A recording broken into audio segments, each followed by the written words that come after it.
Oh, darn. This is such a good one. Oh, all right. I, You're, Uh, Erica, you're correct. Before you go into phase 8, you want to do your future desired states because that's not activating. okay. Phase 8 can be activating because you are saying, what have you noticed between sessions? Any dreams, any other associated memories? Um, is the previous memory we worked on still activated? Is there any Yeah. charge there? Because sometimes it's not often, but typically if you get two zeros and then you get a VOC of 7 and you've installed the positive cognition, a lot of times people will say no, that memory has kind of faded. It's not activated. So Mhm. the you don't want to go into anything that's activating until you're ready to go into reprocessing. So the future desired states are done. You've got your treatment plan all done. Then you go mechanics, phase 8, reprocessing. Okay. So I'm still a little bit, I feel like with the treatment planning piece, so we go back into, so we've completed the reprocessing and then we go to the treatment planning. Do you say you review like the present problem, the present triggers? No, You don't have to. You can no. just say, let's look at your future goals for these triggers that you Okay. talked about. Okay. How So will, we how talked will we know if we're making progress? okay, so it's just a check-in kind of thing. And so do we I guess when do we get the future desired state? Do we go over that with them at the beginning of that new session? Yes. So what would you like to feel in these situations where you get a text from your sister if she were where it was really triggering the anxiety, Hmm. that kind of thing? Yeah. Okay. Okay. I'm getting hold of this. And the more you do it, the more full cases you have, which is why we do your case consult, Yeah. the more we can watch how fluid this becomes for you. Yes. Yes. Okay. And then do we do this before we go on to another memory? Yeah. Okay. You do this whether you're starting a new memory or finishing the last. Okay. Okay. So this is kind of the glue between each, kind of the stepping stone between each memory.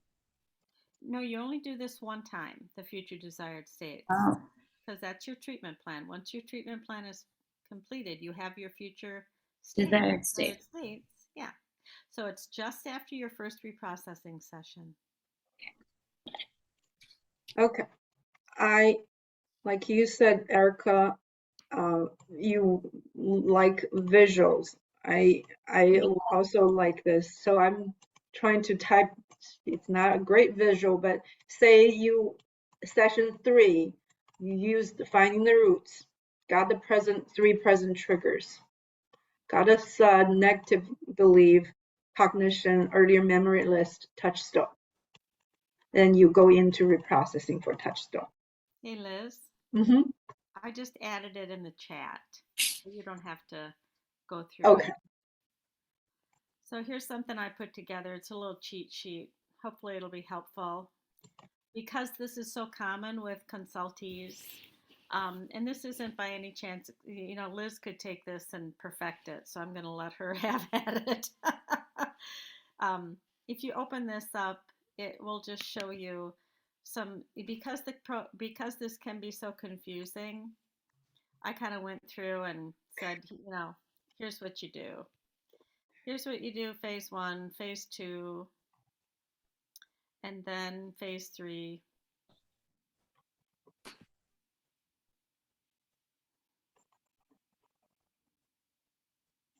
You can see Oh, that. this is so helpful. Yeah. This is so helpful. Okay. So you can take a look at that and add to it, add notes to it, correct things if it's not the most helpful for you.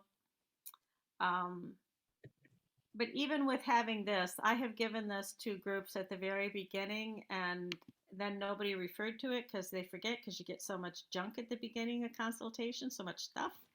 So I kind of add it usually at this point. Um, and if it's helpful, use it. Great. But Erica, you're very visual. So, Very much so. yeah. Yes, this is helpful. Thank you both. Okay. Any more clarifying questions at this point? Okay. How about we take a break? Liz, I think it. those were the most beautiful words you said. Okay. Take a You know? mindful 10-minute break. Nice. Just notice what's here and allow it to be here. If you can just, I want to borrow Linda's quote, you are exactly where you're supposed to be. Okay. Thank Come you. back in 10 minutes. Thank Okay. you. Thank you. Thank you, Liz. Thanks, Linda.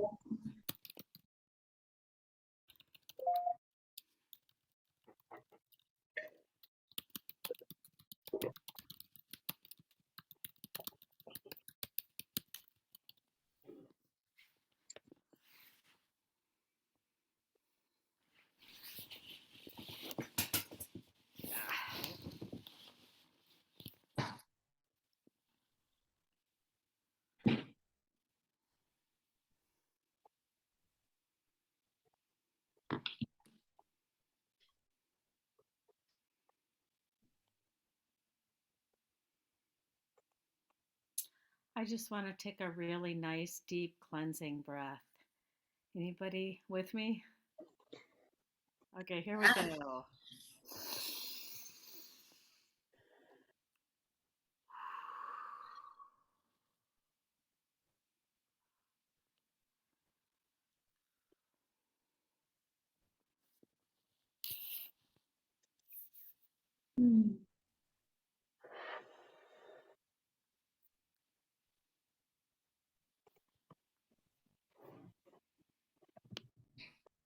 Thanks for the invitation, Linda. This is much needed. All right. Can we just clarify the assignment instead of leaving it to the very end, clarifying the assignments for this month, then we go into the case consultation. What do you think, Linda? Is that good? Okay. So I think looks like you guys have all the information or might need to get to more specifics for the treatment plan. But just for the format or for the practice, go back to get the future desired states and get the treatment plan. Then mechanics, then whatever you left off the previous session, phase 8, going to reprocessing or next memory. Okay. Sounds good. We're not going to touch future template protocol. Leave it at a different time. We'll get to that. But right now, this is just to complete treatment plan. This is still at the very kind of early stage of setting up. That sounds great. Okay. Questions? Okay. Now, next. This should be quite familiar. Case consultation. And both of you, good job for sending them in timely, so we had time to review. Who would like to go first? Oh, just one thing. Please send the video link too, so we can see you. If we're reading the transcripts and wanting to maybe see the video, I don't think this time the video link came through. I sent a video link, but I don't know. Did it not work? I sent one too, if I remember right. Hmm. It was, Yeah, I I got both of the video links. It was in their email that had their transcript and their case consult. okay. There. Okay. Sorry. For some reason, okay. My bad. Maybe it was late hour last night. I somehow couldn't pull it up. No bad, please. Scratch, No bad. All scratch good. that. All good. All good. Now, Good. next one. Who would like to go first? I can go. Give me just a moment to pull it up for you.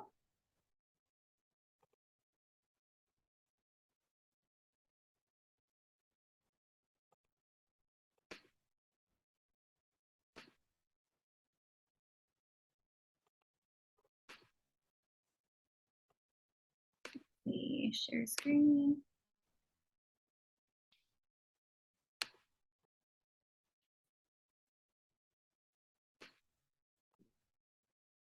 Can you see this? Oh, yep. Yeah? Okay. So let's see. Oh, I didn't answer the first question, I'm noticing. So this individual I've been working with for quite a while. She's processed a lot of, she's had a lot of anxieties, and she is very triggered by if something breaks, based on past experiences. When she's had things like break or not go right, that she feels it's off her responsibility to take it on. And so she's felt very alone in how she lives her life, and feels a lot of pressures. Um, and something that I've noticed for her is her answer gets in the way a lot of the times is, am I doing this right? Am I getting it right? Because that's a lot of the ways that if she would get it right, that she helped her feel safe and connected to her caregivers. And let's see.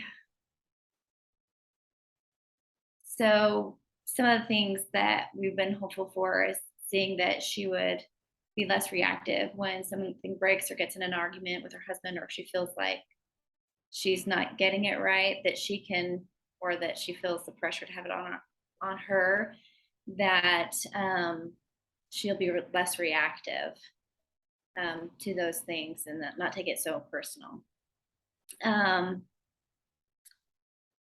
I couldn't really think of any areas where we felt stuck or challenged. I think it felt like things were flowing pretty well.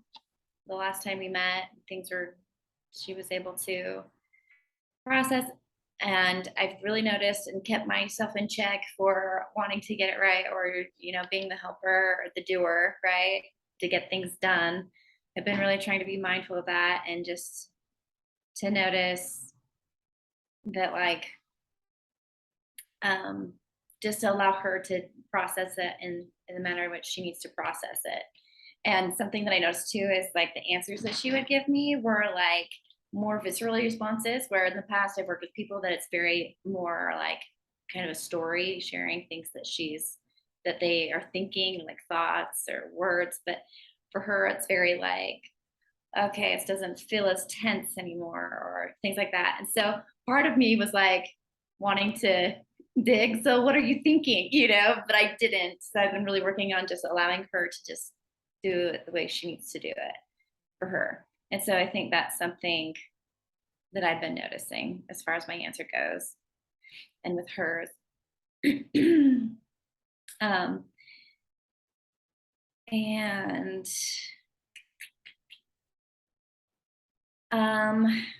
at the time when I was filling out the form and what I think about her, I just kind of felt this sense of calm I feel like we have a good alliance.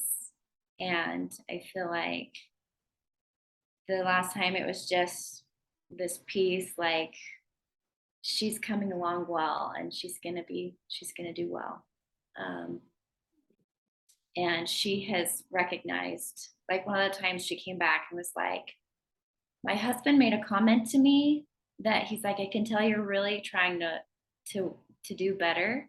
And she's like, actually, I really haven't been trying so hard because I just don't feel as reactive to certain things. And so she's like, I was just surprised that he noticed because I was feeling like I was just doing my thing. So there's been some improvements there. There was something that came up for me is like during the body scan, and I'm gonna have to bring up the paper to kind of express that to you. Something that I noticed is my answer wanting to get it right. In this protocol, it's just kind of like if there is a positive, comfortable sensation, do a DAS to strengthen the positive feeling. And then if there's a sensation of discomfort reported, reprocess until discomfort subsides. So what do they mean by reprocess? Like, so if a positive sensation comes up, we do a DAS to reinforce that. And then, but if it's a negative and they say going to reprocessing, I guess the question that came up for me was, do I go back to phase 4 and reprocess? Or am I just kind of doing, I guess, yeah, do I go back to phase 4 and reprocess or not? That's the question. That's a great question. I can give you a very short answer right now. Okay. Phase 4 to 6. 4 reprocessing, 5 installation, 6 body scan. All of them are reprocessing. That's why we use FAST. Okay. Okay. So then I would still do a DAS with that, see if it shifts. Yeah. Okay. So I guess what's the difference between the DAS for the positive and the DAS for the negative? Is there a difference? No, just the same thing. Just reinforce that. Okay. Sounds good. That's what I went with. So I'm glad that's the answer. Oh, there's Yeah, totally. But I am happy to hear any feedback, what you're noticing or what you have questions about. sounds like this case you feel like you are getting pretty comfortable and confident working with this client with the model. Yeah. Something though that is coming up for me as you say that, like I've not done the future desired state or the treatment planning. So, and we've gone to different memories. And so I'm like, oh no. So Start with the touchstone memory, Erica, when you started your first reprocessing session. yes. Okay. So I don't know what you think, Liz, but I think you can go and do the future desired states any point, and it would probably be interesting to do them. Okay. See what progress has been made, but just to get them down for your understanding of the process. Right. And also her clarification of, how she would like this to be and whether she's there. She might have met some of her goals for those present triggers if you've done several memories. Okay. That's great to know. So I can just insert that in the next session. I'll actually see her today. Yeah. So that's part of this month's practice, right? Yeah. So I'm glad for the clarification, and I'll review it some more, and so I can make sure it's solidified before I move forward. Is it okay I ask you how many memories have you processed with her? Or roughly? Roughly. So I know we did one with mom, with dad, and with husband. So I've done about 3. Okay. Yeah. I guess I didn't hear a lot about when you see the answer, Mhm. this client's answer. I would like to hear you from when you do the answer questionnaire, the guess part. What is this client good at doing? And it's always two sides of the coin. And what's difficult for Yeah. so Yeah. it's always paired. So when maybe you can give us more More information information. on what she's good at. Yeah, Versus what is she good at, and what is difficult for her? What is difficult for her is unpredictableness. Something that I found was interesting. She had resistance going into the reprocessing because she was like, well, I want to get it right to be enough and to be safe.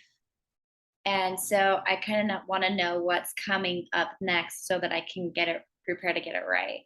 So one of the things is like, she's like, oh, it's going to be unpredictable. We don't know what's going to come up. It's just something's going to come up and I don't know what it's going to be. And that was very difficult for her. And so I just was like, let's just notice that and be aware that that's part of your answer. And Think and about then, her, Erica. When you think about that dynamic in her life, that, when things aren't predictable or she can't quite predict it, it's difficult. And you think about this underneath longing, the underlying longing for safety, for a sense of empowerment, a Mhm, sense of attachment, kind of connection. mhm. Which one of those do you have a sense might be really triggered at that point? For her, I would say safety. Sounds like it, doesn't it? Mhm, mhm, Yeah. Yeah. So, the other thought I had two thoughts. One was it'd be really interesting, I think, maybe for your learning edge to go back and look at her root under the answer sheet uh-huh, and to see how that went for you. okay, Whether you got all of the memories that are connected to the current disturbance. And you may well have gotten those, but you've done 3 memories, and 2 of them were they in the distant past of childhood under the age of 8, because you have a memory with the husband, so that's present. Well, that one was when they were first married. And she's Right, older. but that's very much her adult life, right? Right, that's her adult life, yeah. But the ones with her grandparents and with her parents Mm-hmm. were when she was just young. Yeah. Yeah. And so if there's only 1 or 2 memories from childhood, sometimes I will wonder whether or not, and then sometimes you'll find those in phase 8 when you ask were there any associated memories, any Mhm. other memories from your earlier childhood that came up that might be connected to this. That reminds me, we did do another reprocessing with both her grandparents. So I think this was an additional one, I believe, because it was just associated with a feeling. She couldn't think of a specific memory, but it was just a feeling she had. Yeah, nice. So Okay. we're able to explore that. Yeah, cool. Yeah, Very yeah, cool. that was neat. Yeah, this is I wanted to add this point when you have that treatment plan, the structure, whether you explicitly review it with the client or not, or just keep it for yourself, you will have a more clear picture. Okay, this is the age group or memories we worked on. How are they linked or not linked, or and then where are we interested? Okay. And even with complex clients, part of their answer could be, I can't remember things, but you have idea, okay, wherever we start with, there could be blanks that come up. Okay. Or so you have a Okay. roadmap. Okay. Curious and wondering, okay, this could be a is there possibly earlier things that the client doesn't remember, or now more things might be unlocked. So those are this treatment plan would be helpful. Yeah. So Liz, I want to make sure I'm hearing you correctly. It sounds to me like so this treatment plan is the roadmap that can help me check in to see if there might be something else that we're not quite getting to the root of. Like there might be more. Like we might have processed the memories, but we might find there's still a charge somewhere, and that we might need to revisit that area to Yeah. help heal that trigger. So if you get to a memory, then you just can't get to a 0 or Oh, okay. 7. Oh, I wonder if there is a blocking belief here. Okay. I have to do everything myself, or I'm not safe if I get everything, if I don't get everything under control or planned out. So those could be, oh, I wonder where you acquired, or that's the answer, right? I have to do everything myself. I have to get everything planned. Then what's the longing? Then when was the time you had a glimmer of hope the longing was going to be met, then didn't work out? Those times can bring up, oh, I wonder if when you had to do these things, Yeah. when did you learn that you have to be the one fix it? Yeah. Yeah. So we can even start to, sounds like kind of reprocessing the answer. No, I'm Oh, from the blocking belief. from the blocking belief. Okay. You could use a float back Okay. to see if there's some earlier stuff that they have already ingrained, the blocking belief got ingrained into them. Okay. And I So, think, Erica, as we get more and more into phase 4, and you're doing more and more work, the two of you, and more case consult, you begin to experience that, where you'll say, this client, we just seem blocked. She cannot reduce this level of disturbance below a 4. okay. And so then Liz is talking about exploring a blocking belief at that time, and maybe seeing what other memories might be connected to that belief. I think it's pretty rare that I have seen in my practice where the client has given me all of the memories that are connected to the present disturbance, and that as you go and you start reprocessing, other memories start to come, and you'll hear people say, "Oh, I remembered." And then I'll say, "Well, is that before this memory or after?" And if it's after, would it be okay if we just set that to the side? We'll put it on our sequence plan, make sure we get to it, but we'll try to finish this. Most often, if a memory is blocked, it's because there's something before it that hasn't been Okay. cleared. That's Okay. what they call a feeder memory. It's feeding into the disturbance of this memory. Okay. Yeah. I'm glad you two are bringing this up, because I found that started to happen with one of my other clients is that we were reprocessing one memory, and then it sounded to me like she started to go into another memory before we had completed the one. Yes. So do I kind of just do the same thing like it sounds like, and then just check in, is this before or after? Okay, let's set this aside. Mhm. Let's continue on with it. Okay, I'm glad that came up because that was an interesting experience.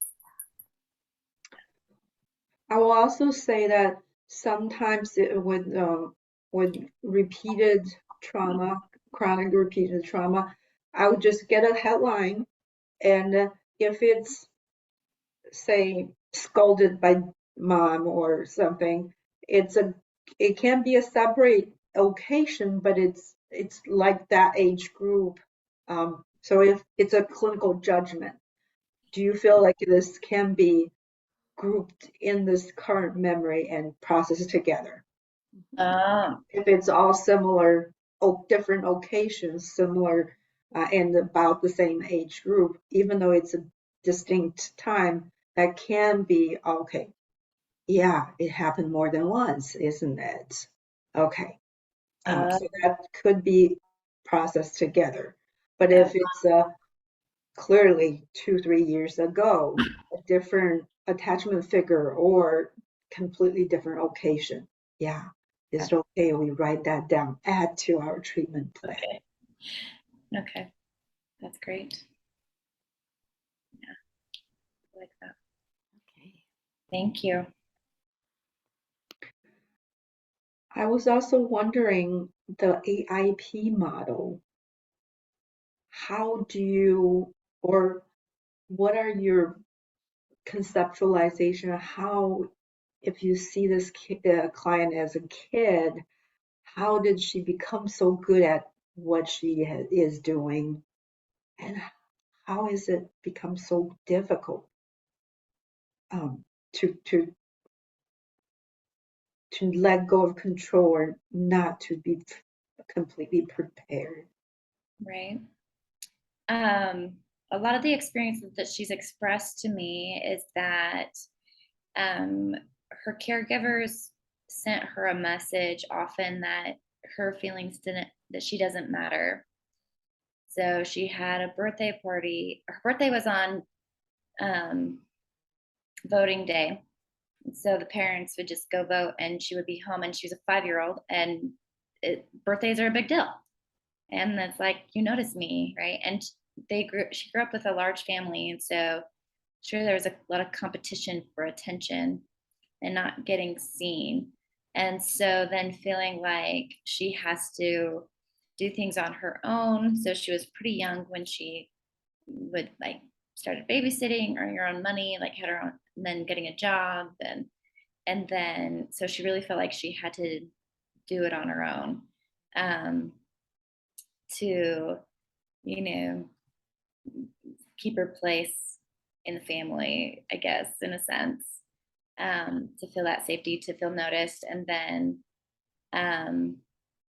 she was talking about how, like, because she worked so hard for what she had earned, she didn't really care to share, but she felt forced to share the things that she had bought by her parents, like, oh, you need to share your clothes with your sibling or whatnot. And or just multiple experiences where she didn't feel supported and felt like she didn't matter, and then felt like she had to do it on her own.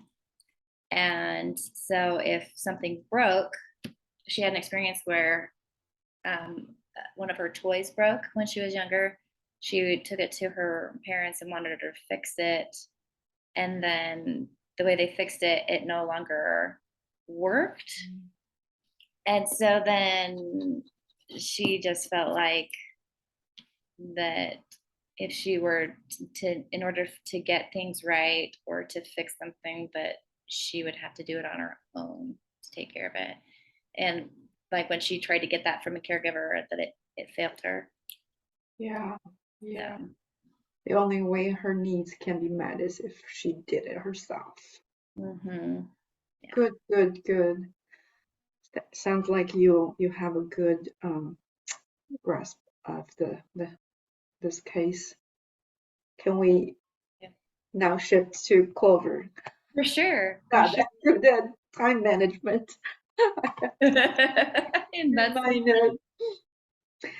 All right, Clover, it's your time. Great. I don't know. Do you want me to share my screen and show my case consult form? You don't have to show the screen. You can, if you have it up, just follow the flow.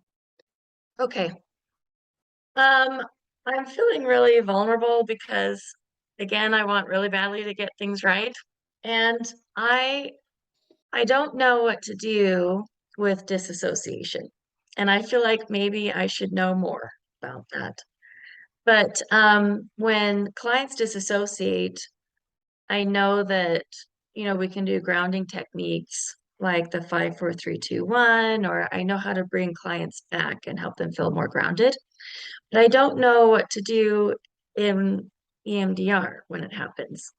So I think that's where my biggest question is that when I was working with this client, we haven't even gone to the timeline yet. We've just done the pendulation exercise, and we've also explored some of the resources. And it was during the All Parts of You Are Welcome here that she experienced some disassociation. So I was able to bring her back, but I'm feeling stuck because I don't know um, if I need to do more prep work around um, helping her kind of expand that window of tolerance before we go into the timeline. Or I don't know if I'm supposed to go to like a restricted processing and do something like EMD. I don't know. So I just wanted to open that up and get your input about disassociation and how that goes with the flow of treatment plan and where to go from here. First question. Did you get a chance to do a DES screening? I have not done that with her. No. Am I supposed to do that every time with each client? The recommendation is, Linda, correct me, the recommendation from Andrea is every client for basic training.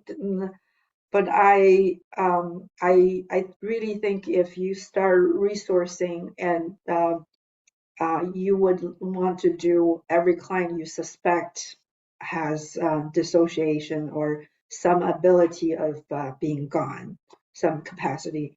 So I'm not really doing everyone for my practice.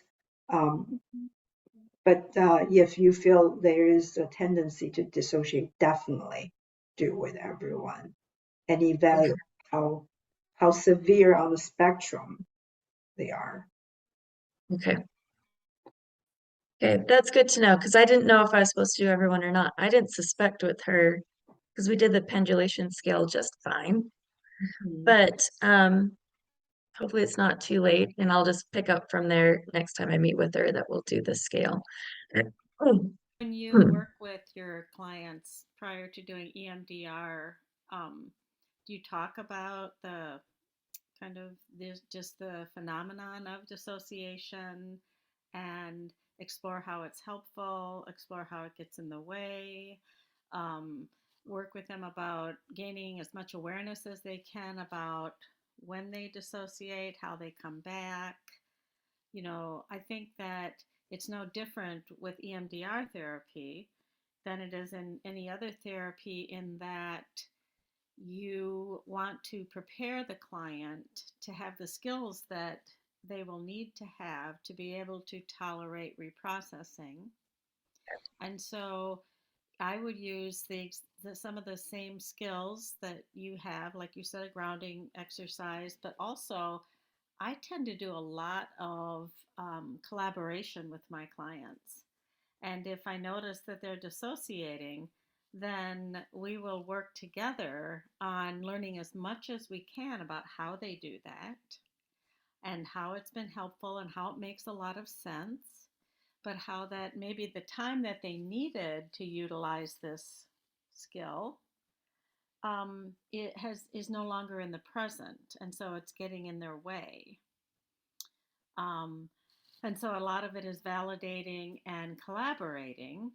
And so, with someone who is dissociating, you will probably find you will take much more time with resourcing in phase two, preparation, and you would not go into the root under the answer for some time because that anything that can be activating, since dissociation is typically an answer to extreme emotional disturbance, um, you would want to work with skills to stay present more time than to check out.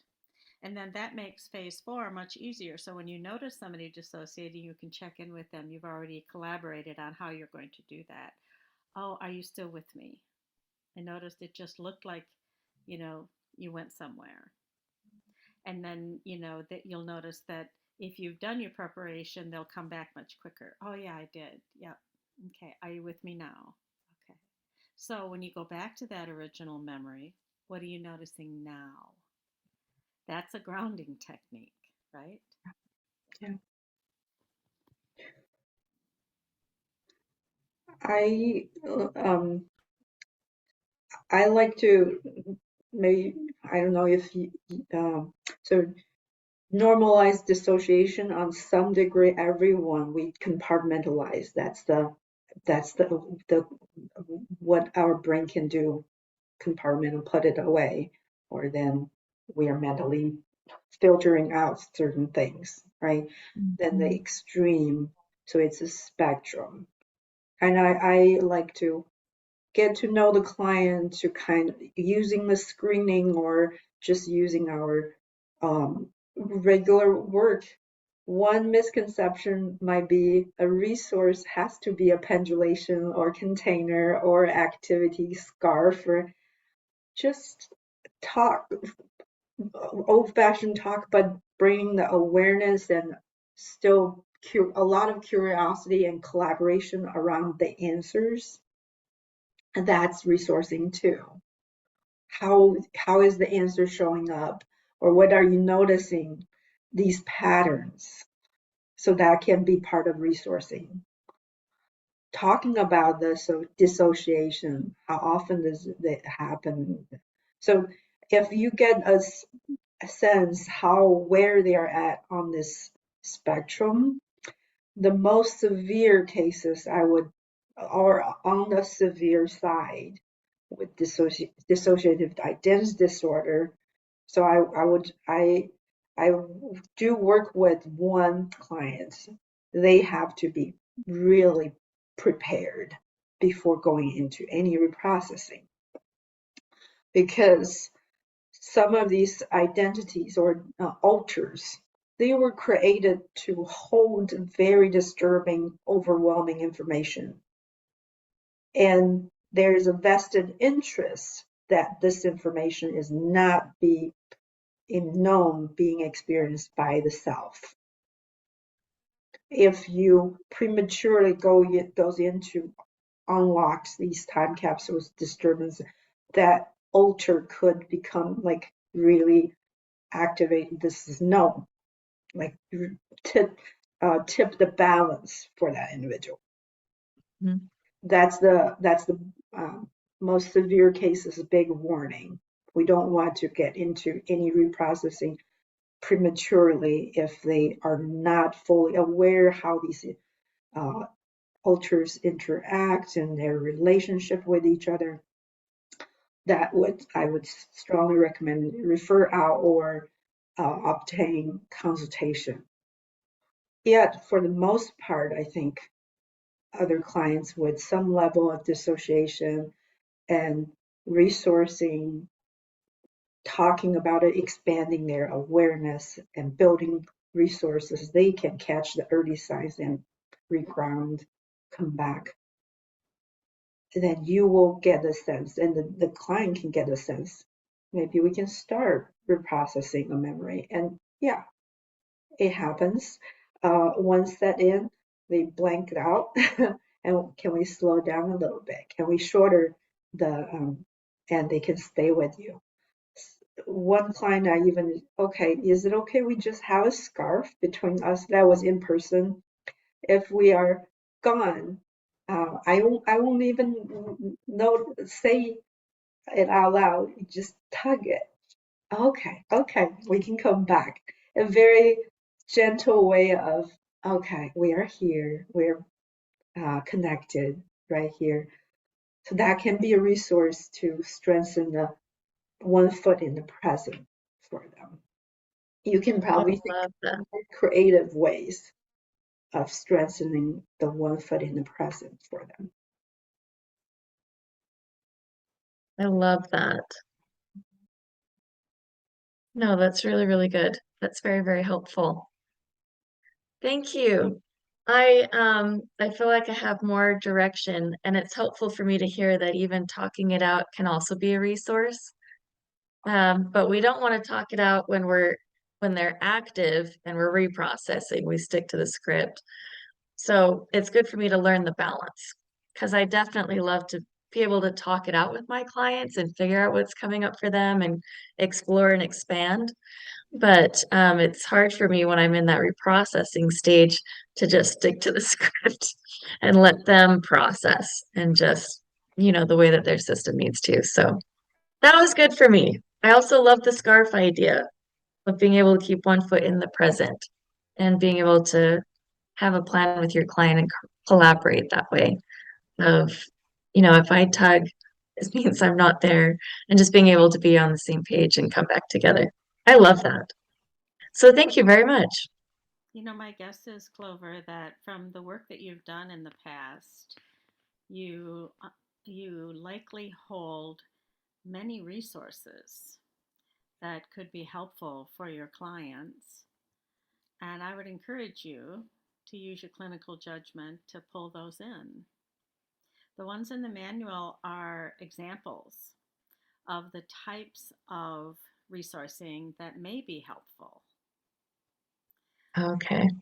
But there's a multitude of different exercises, as Liz was pointing out, that we all hold that we can maybe tweak a little bit or bring our skills of being curious to, that can be very helpful in assisting our clients with their healing. And so your clinical judgment is a great resource. Thank you. Yeah. So what are you noticing right now? I'm noticing that I'm feeling more calm. I'm also noticing that I think you ladies are really good and you know how to target my longings and my own answer. Because as you were bringing up, you have the resources, you have the clinical judgment. What I was hearing was you are capable, which my answer of, I'm not enough comes up frequently. My inadequacy, my imposter syndrome, right? So that's what I was noticing was that you're just really good. Like you're really good to know how to target what I need and allow me to feel more empowered. And so I appreciate that. Thank you. I do. I feel more calm in my system. Yeah. Yeah, remember that our answers are always there trying to help us. And so it's not a matter of extinguishing, it's just a matter of balancing. I think your answer, even an imposter complex, can be something that is just trying to help you to make sure you're on your game and to make sure you're, being genuine and authentic. And so it has some really beautiful qualities to it. And so if you notice it, it's like being able to welcome it in and then soothe it. Say, all right, just come on in. I'm going to keep working with this and I appreciate you showing up, but it's okay. Yeah, I'm going to use my resources. I'm going to use my clinical judgment. And if I need to, I'm going to ask for help.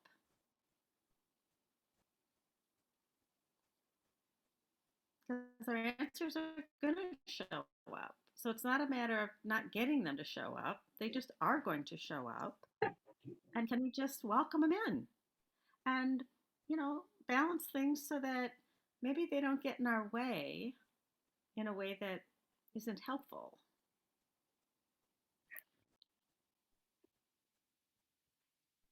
I love that. Ultimately, we like to invite our clients to notice their answers and start to appreciate instead of, I want to get rid of dissociation. I lose track of time. I'm this. And we start by embodying this. Ah, I'm noticing my answers here. Just allowing him to be here. Recognizing how helpful it was in the past. And I don't have to do that anymore. And we can totally just demonstrate our relationship with our answers and model that with clients. So we need to finish up for today. But the last thing I would leave you with is this sense that I think we've discovered of, it's okay for our answer to be there. It doesn't mean that a thought doesn't necessarily mean it's a fact. So our answer can show up, and a feeling is not necessarily a fact. And we can think, oh, I don't really know anything and I'm an imposter. But that doesn't mean that's true. And that's sometimes very helpful for our clients, is when we can say, well, feelings and thoughts aren't necessarily true.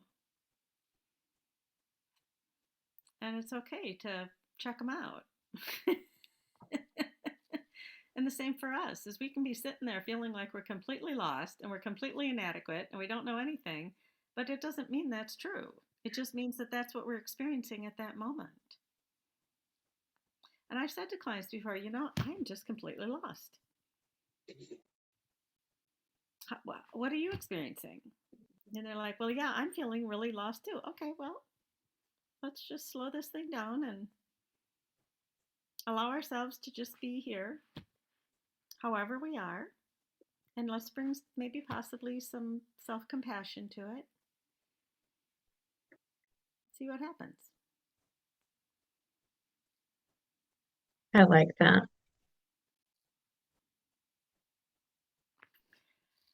Okay, Liz has given you your assignment, and it will be on the bottom of your feedback form. This 2 hours has been very, very enriching for me. It's been, I would describe it as thick, but what I love about it is this kind of insistence on learning. I feel there's just like this, I want to know. I have all this, I have questions, and I just love that. It makes it thick and enriching. And I just want to thank you all, Liz and Clover and Erica, for this time that you've shared. Thank you very much. Thank you, Linda. Thank you, Liz. Thank We're you. all set for October, right? Mhm. Yep. Okay. Yeah, we are October That could be 10th, October 10th. Yep. Columbus Day. All right, guys. Okay. Right. Thank you. Thank you. Thank you.